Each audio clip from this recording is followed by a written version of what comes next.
Coming up on this week's variety feature, Bulldog Broadcast.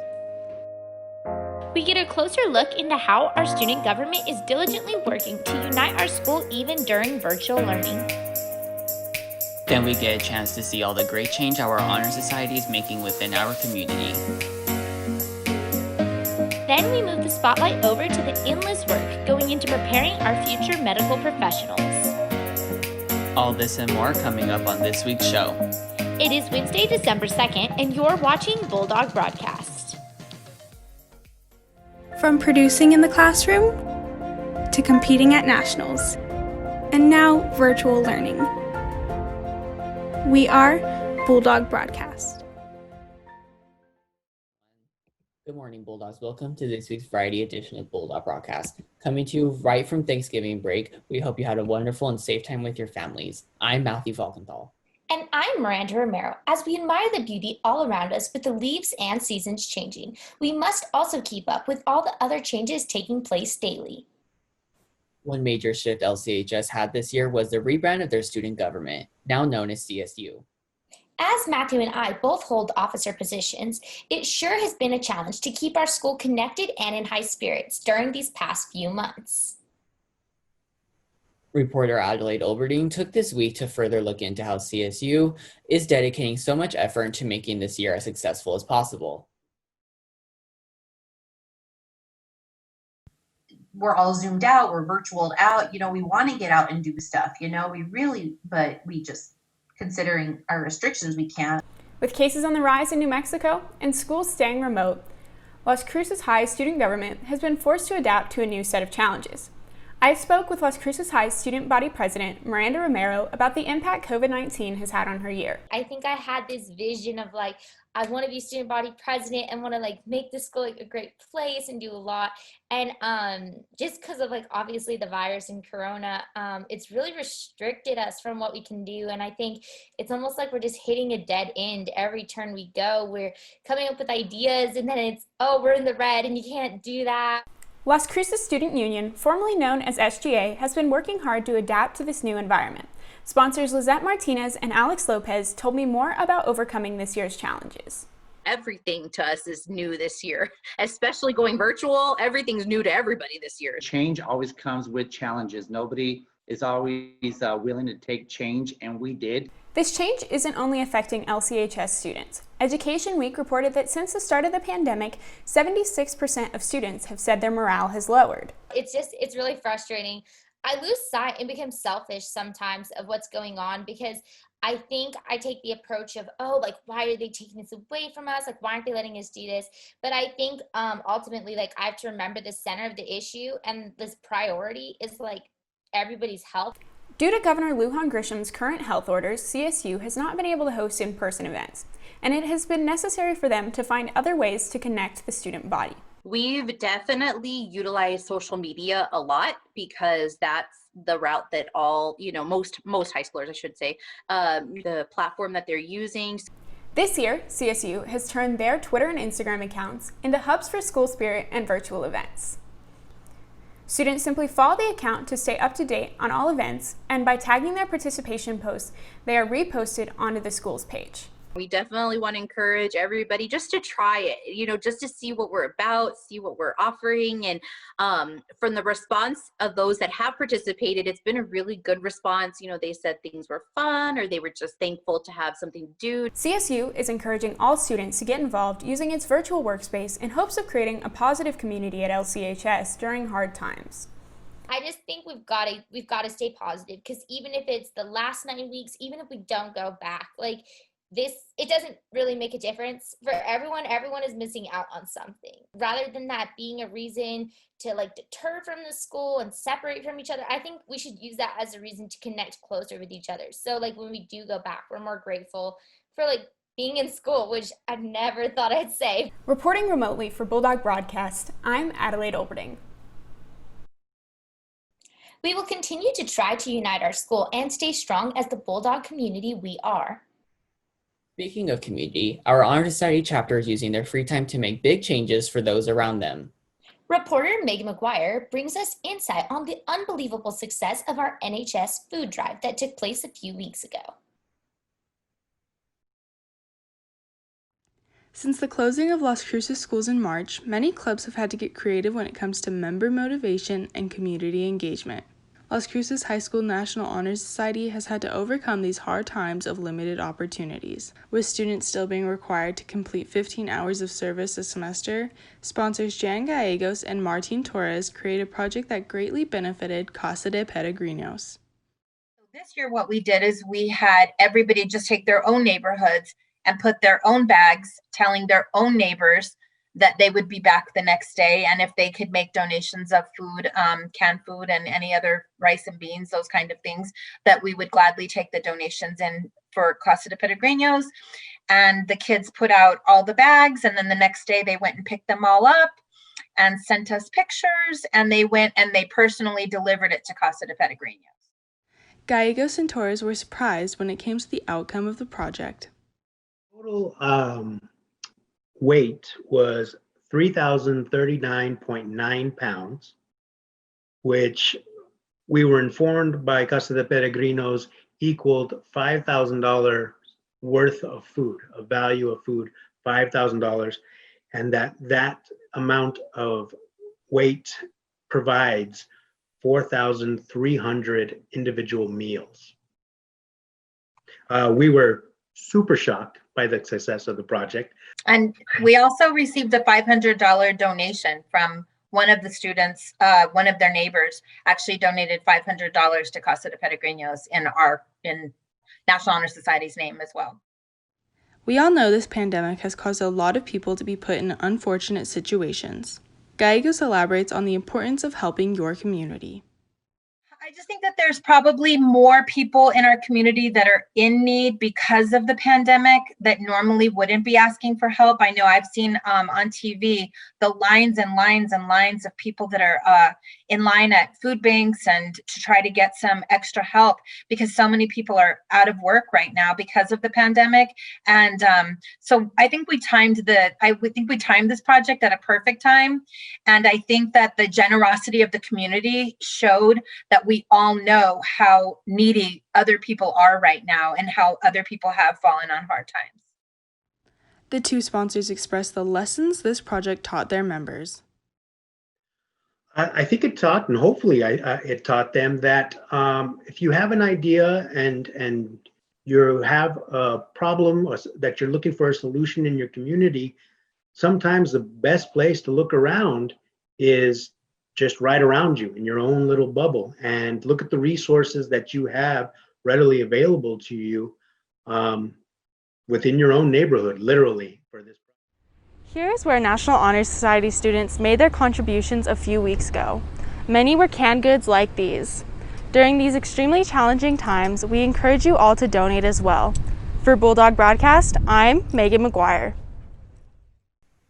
Thank you, Megan, and all those other NHS members for being so generous and giving to our community in times of need like these. A huge need in our town currently is medical assistance as people fight for their lives against the coronavirus. As cases rise exponentially each day, our need for healthcare workers increases as well. Reporter Olivia Leone sat down to learn more about how NMSU is doing their best to prepare nursing students for their medical futures. Due to the pandemic, we need nurses now more than ever, and nursing programs are working to get students ready to work in the field. Teresa Leone, Associate Director of Undergraduate Programs at New Mexico State University School of Nursing, gave us insight into how nursing students are moving forward with the limitations in facilities. Since most of our clinical experience take place either in the skills lab and simulation labs on campus or at healthcare facilities, the struggles come when the facilities aren't able to accommodate the number of students that we have. Upon the arrival in the building, students are required to stand on the designated spots on the floor that are exactly 6 feet apart. So what we've instituted is smaller groups working in the lab. We have cleaning procedures that occur in between. So for example, we have a patient bed and we have a chair on either side that allows a student to each have their own seat. And this really limits the amount of interaction in between them and all using the same pieces of equipment. So that decreases the risk for transmission amongst all of the supplies that we're using. Out of a total of 369 students in the program, 71 students are expected to be graduating this semester. It's a unique opportunity for students to be graduating this semester amidst the pandemic. Our clinical partners, which include hospitals and healthcare clinics and other providers, we feel confident that the students have learned what they need to learn in order to move into that next phase of their professional career. During these especially challenging times, NMSU nursing students have found effective ways to deal with minimized workspaces. For Bulldog Broadcast, I'm Larissa Joe. We depend so much on these hardworking people to nurse us back to health, so we want to thank you for all you do. We have learned so much already, and I think it's about time that we take a break. We will see you after the break, dogs.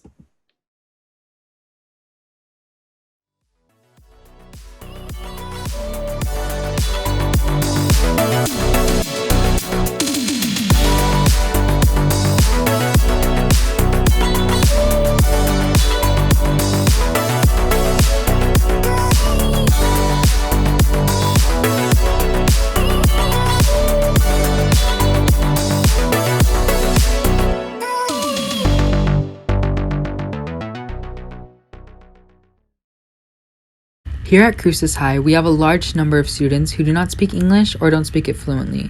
With a majority of classes and Zooms in English, what is being done to ensure these students are receiving the help they need?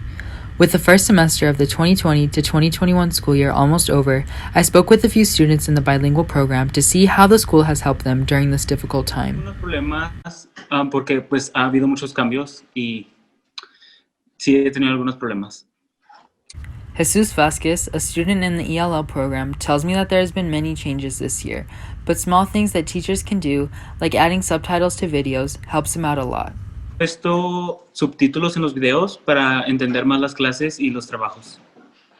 Another student, Darian Zapata, says that the school offers help in many ways, and it's good the way it is. Mucho que la escuela pueda hacer, ya que nos estamos tardando ya tutorías, las maestras que nos traducen y todo eso, así que, o sea, siento que no hay mucho que pueda hacer la escuela, siento que está bien como está. With COVID-19 cases rising here in the Southwest, many students have been affected by the virus in some way. Karen Carnero told me how the school helped her when her father unfortunately passed due to COVID. Por ejemplo, hace poco me dio el coronavirus y se murió mi papá y la escuela, debido a la situación, me dio más tiempo para entregar todos mis trabajos y algunas maestras nomás me hicieron hacer uno y los demás me los pusieron como que no me contaron, entonces eso me ayudó. Es bueno para ver todas las formas en que nuestra escuela está ayudando a nuestros estudiantes bilingües. Reportando desde mi casa para Bulldog Broadcast, soy Liva Montoya. Welcome back from the break, Bulldogs. I don't know about you, Miranda, but I spent this past Thanksgiving holiday surrounded by those I love making memories.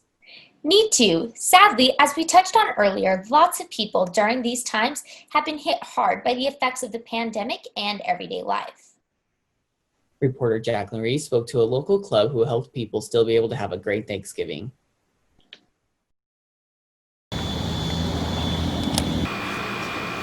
Hey Bulldogs, we are here seeing how the Eagles Club can help so many families during this Thanksgiving holiday.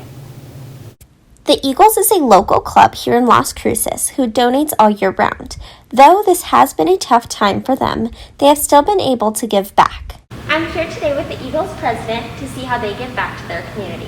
Usually we're donating all the time. Usually when a major holiday or a special event comes up, you know, like our Christmas parties or like I said, this Thanksgiving, usually our Easter parties, we're donating a lot to the community for the children. The Eagles have donated 35 turkeys, and with each turkey comes a $25 gift card. It was to be COVID friendly. The gift cards were so the customers or the people that we donated the turkeys to go out and purchase their own stuff instead of us having canned food or, you know, bags of potato and everything like that. To them, it'd be easier if they would go get it themselves.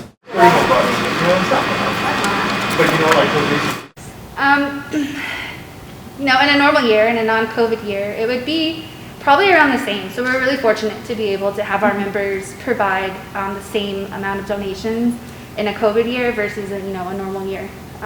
Through the past decade, poverty in Las Cruces has stayed in the 20% range. Luckily, with the Eagles Club, we are able to help those who are less fortunate. Because we haven't had any members in the building, and so people haven't been able to donate the usual non-perishable items. So it affected that from a standpoint in that we have a lot less to donate this year, so that's why we went the gift card route. We were actually able to have another company, Blue Cross Blue Shield, provide some donations, and so that was helpful because we were able to give a little bit more. The Eagles have received many donations, not only from fellow Eagle members, but also from our city. The one thing we majorly do is raise money for charity. So there's a lot of different charities that we do throughout the year. In particular, we do a drive for the veterans. We do the Thanksgiving, we do Christmas.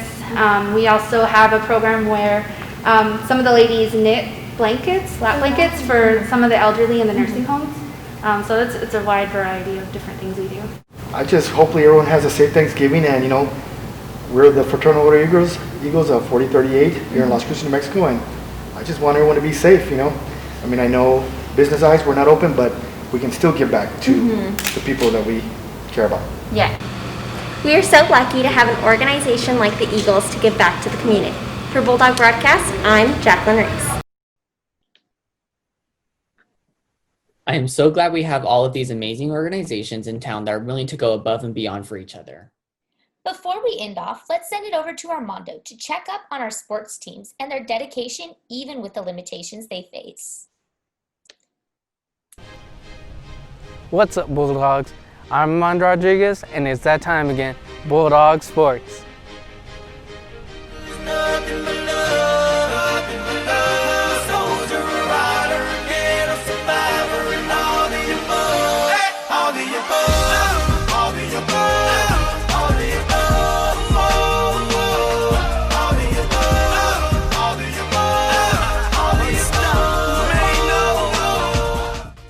This week we were able to catch up with Coach Lopez and see how this quarantine is affecting him and the players. Society is used to human interaction, and it's always tough when you don't have the interactions that you're used to. So that part is tough. I think that we've done a great job. Our players, our coaches have done a fantastic job at taking that adversity and seeing it as the adversity that it is and finding a way to be productive. So in that way, I'm super proud of our guys. But I think, it's frustrating. It's heartbreaking to see guys that, that are struggling, whether it's struggling at home or struggling with, their schoolwork or struggling physically. It's heartbreaking. There's no other word for it, man. It's just really tough as a coach to see all this going on around you. We also spoke to defensive end Nick Lucero on the challenges him and his team face so far. Practice-wise, man, there's been a lot. I'd say the biggest challenge definitely is mentally. Trying to keep your hopes high, but not too high. Definitely trying to keep focused, on the end goal and whatnot. Every year our goal is a state championship, but of course with everything going on this year, we've been off and on. So just trying to keep our focus, and our heads straight, trying to still stay dedicated to the program and to our work ethic, definitely trying to uphold that accountability, to yourself and, to others on the team. Definitely been one of our biggest challenges this year. Quarterback Marcos Lopez spoke on his feelings on returning to lockdown.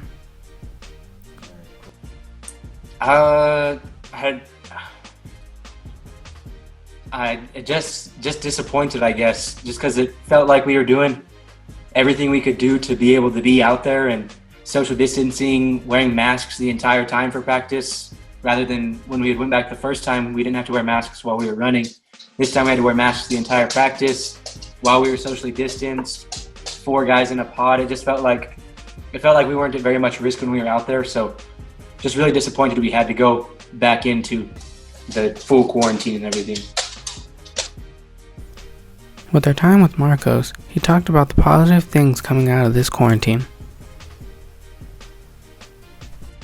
Well, I always try to keep everything as positive as I can, I guess. So it's been nice to be able to work on some extra things. I feel like I'm really ready to go for the season now.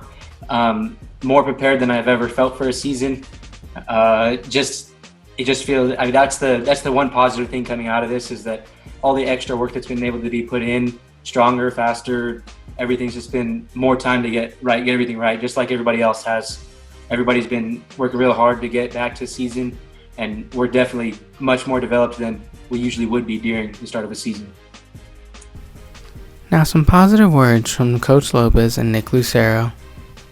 I miss seeing the best student body on Friday nights in the state of New Mexico. I miss going out there and getting wins for you guys every Friday night. I miss you. And by the same token, I hope you guys are finding a way to be successful in just the little things, find a way. Control the things you can control. I know I'm always on our guys about that, but you guys as well, keep focusing on the things you can control. Eventually we're going to be back together again. Eventually I'm going to be able to walk by a screaming student body there that's packed that student body section and being loud and rowdy and throwing up all kinds of stuff. And I tell you what, I miss you guys. We love our Bulldog Nation, and I can't wait till we get to see you guys again. So stay safe, and again, focus on the little things you can control to keep making yourself successful. I hope everyone's staying safe, and football-wise, fingers crossed we get a season. But I guess just the main message is hope everyone's staying safe, and we'll see what the future holds. Well, that's all we have for you this week, Bulldogs. I'm Armand Rodriguez, and this has been Bulldog Sports. Well, it sure seems like the athletes of our school are working hard and wisely through our lockdown and will be ready to play when they're allowed to begin. Well, Bulldogs, that seems like all we have for today, and we appreciate you taking the time out to watch this Friday edition of Bulldog Broadcast. I'm Matthew Falkenthal. And I'm Miranda Romero. As a wise person once said, your only limit is your mind. So think outside of the box and keep showing that Bulldog pride.